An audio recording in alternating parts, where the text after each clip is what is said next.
Carla and Damon here from Brrraains A Head-Banging Life, gbhblofficial for short, and it's they made what into a TV series, Final Fantasy Unlimited. We're up to episode number 5, called Sid, The Adventures of the Underground Waterway. Do you like a descriptive title that pretty much tells you what we're going to be experiencing? This is what we get here as we begin seeing the Kaze and Mackenzie fight, aka the latter's failure, the former's failure, should I say, at the end from episode number 4.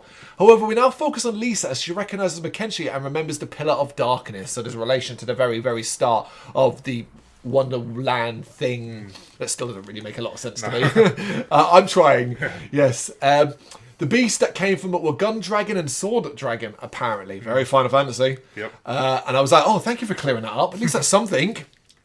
It seems as though she's there to communicate with the outside world. The dealings of the Earl, but contact has been lost. So she's some sort of spy or something. Yeah. I guess. Yeah. Okay. Her new focus, though, is apparently to look after the kids, but she's concerned that something has started. Which, as you watch on, you'll kind of understand a bit more. Yeah. Cue the opening credits as Fabula does her recap, updating us about the current situation before reminding us of Sid and suggesting he might be quite important. Okay. Thank you, Fabula. Following the battle, the revolutionaries are banding in a hideout, concerned that the Earl knows where they are. A group are eating, okay, with minor injuries, and Sid comes along and tries to hurry them up. He shows them a route that could take them ahead of the train, but the fact that Wonderland is constantly shifting means he can't be sure.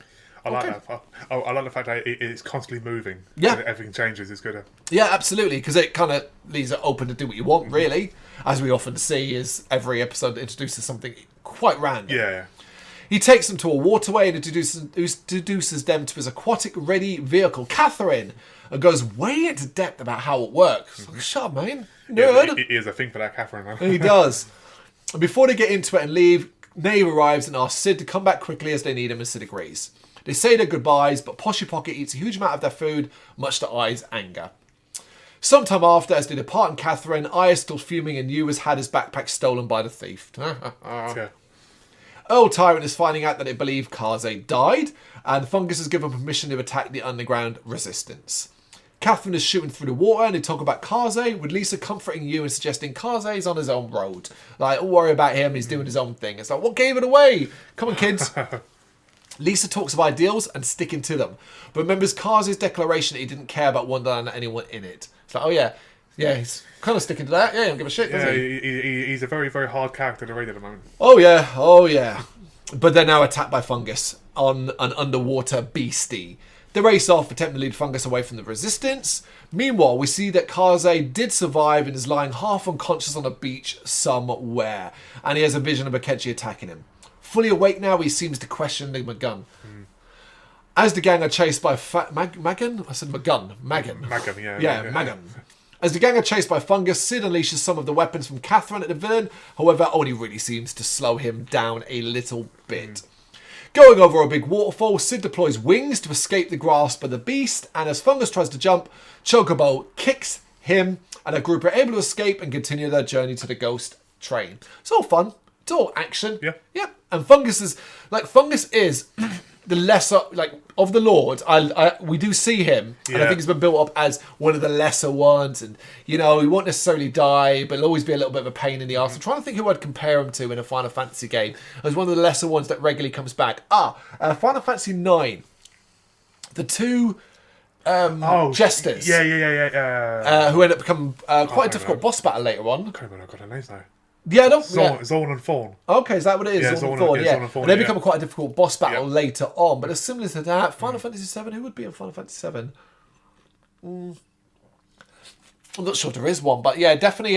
Palmer, the big fat guy. He keeps appearing. He's on Sid's little plane too. Okay, yeah. It's got all right.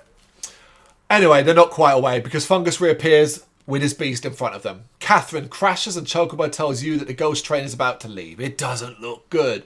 But Sid is angry that Catherine got damaged, and activates some mental skill of his own, something called Ultimate Hammer, and defeats Fungus. So yeah, there's Sid.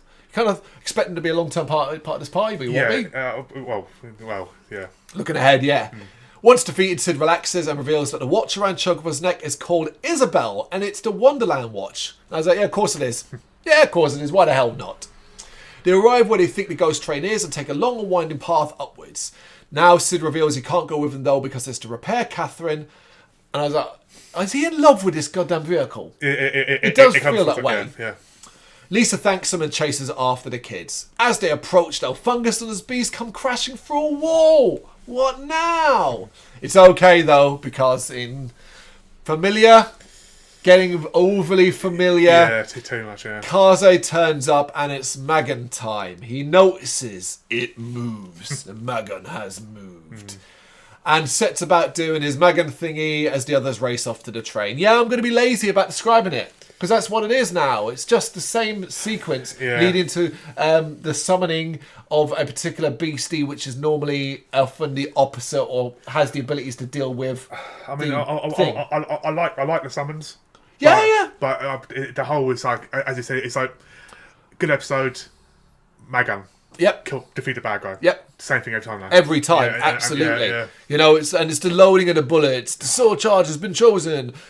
Red bullet for snow. It's the sort of thing like if you're playing the game in real life, it'd be like press X to skip. Yeah, you'd be skipping it after a while. Yeah. Do you know what I mean? Yeah, absolutely. Which I suppose we are a video game adaptation review like TV show thing we're doing here, so I guess we've got that, but we can't skip it. I mean, we could technically, but I never do, because I never fully know, because like, is it going to get interrupted, is something going to change, and that kind of thing. Plus I also like to try and work out who the summon is, because he summons Ipsium and Fungus is defeated, and I wrote here dead with a question mark. Probably not. No.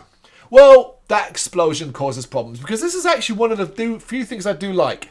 Kaze does this, and he ends up causing more problems and chaos and damage than anything else. And I'm like, well, at least that ties into the fact you don't really give a shit. Yeah. The explosion rips through the ground. It's like, okay, this is going to be a problem. And we see Sid leaving, having abandoned Catherine. So it's beyond repair. Yep. He must be heartbroken. Lisa, you and I got on a ghost train, though. And on the train, Lisa hopes that Kazi is alive, regardless of his selfishness. This is a fine episode. It moves the story along. It feels now at episode 5 that we have a story moving along. Yeah, definitely. Well, a lot of the events that occur in each episode or episodic based, it's got a narrative, a vein narrative running through it that makes this an enjoyable watch. I'm interested to see what comes next. Yeah. We didn't move too far forward in this one, but to be fair, we're coming off the back of an episode that actually had a Mackenzie Kaze battle and a lot of destruction from that. We got a little bit more information about Lisa. We introduced Sid more fully here. Yep. I think a lot went on in this that was good enough to make it worthwhile watch. And the animation's fine. The areas, I like the areas, and the winding stairs. It's good. It always looks interesting. Even like the underground thing, which is just tunnels with water. It looks interesting. I'm interested to see what comes up next. And now I'm getting used to the voice acting as well. Like, I'm used to hearing these voices.